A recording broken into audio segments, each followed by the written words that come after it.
Bismillahirrahmanirrahim. Assalamualaikum warahmatullahi wabarakatuh. Kembali lagi dengan saya Angga Nur Fardiansa. Pada kesempatan video kali ini saya ingin sharing materi pembelajaran saya dari buku Quality Means Survival karya Rene de Domingo. Di sini mengenai mutu atau mati. Jadi bukunya seperti ini ya, teman-teman. Yang akan saya bahas pada bab kali ini yaitu masih mengenai mutu. Mutu adalah salesman yang bisu. Lee Iacocca berkata, untuk produk yang mutunya bagus, Anda tidak perlu menjadi pemasar yang hebat.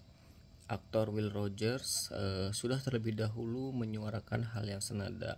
Mestinya pemasang iklan membelanjakan jumlah uang yang sama yang biasanya dihabiskan dalam promosi iklan untuk meningkatkan mutu produknya.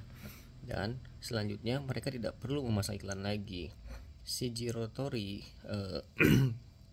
bagaimana tidak akan Shigiro Tori, pendiri Suntory, menggarisbawahi prinsip ini. Promosi yang bagaimanapun tidak akan berhasil jika barang yang dijual dipertanyakan mutunya. Anda akan kehilangan kepercayaan diri pada waktu memasarkannya. Dan sekali konsumen sadar akan adanya ketidakbenaran dalam promosi tersebut, tamatlah riwayat perusahaan Anda. Jadi, yang terutama dan paling penting adalah membuat produk dengan mutu yang bagus. Menurut penulis Amerika, William Burroughs mengatakan kita akan adanya orang yang menjual produk rongsokan. Rongsokan adalah barang dagangan yang paling hebat. Penjual barang rongsokan tidak menjual barangnya kepada konsumen, melainkan menjual si konsumen pada barangnya. Mereka tidak meningkatkan mutu barangnya untuk konsumen. Sebaliknya, mereka merendahkan si konsumen agar sesuai dengan barangnya. Slogan Gucci membuat produk-produk dari bahan kulit yang dikenal karena mutunya yang begitu bagus. Mutu produk yang dibenahi masih terus dikenang lama setelah harganya terlupakan. Tanyakan pada diri Anda berapa banyak produk bermutu yang Anda beli tanpa harus bertemu.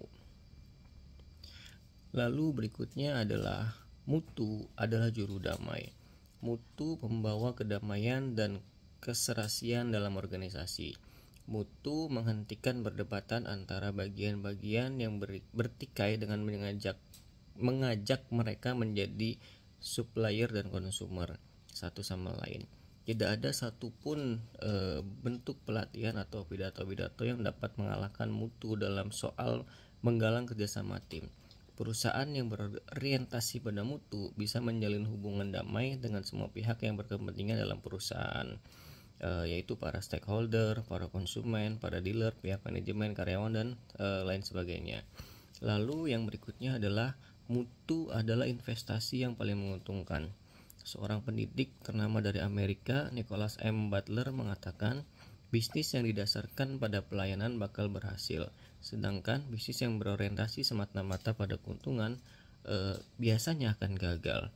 Atau barangkali artis besar Amerika, Marilyn Monroe, akan mengatakan, saya tidak mengejar uang, saya hanya ingin tampil memukau. Tidak semua orang yang berhasil menghasilkan laba dalam organisasi dapat sama mudahnya menghasilkan mutu. Suatu organisasi yang bertujuan hanya untuk mencari laba biasanya tidak sukses karena laba tidak memberikan panduan arah yang jelas pada manajemen dan kepada karyawannya.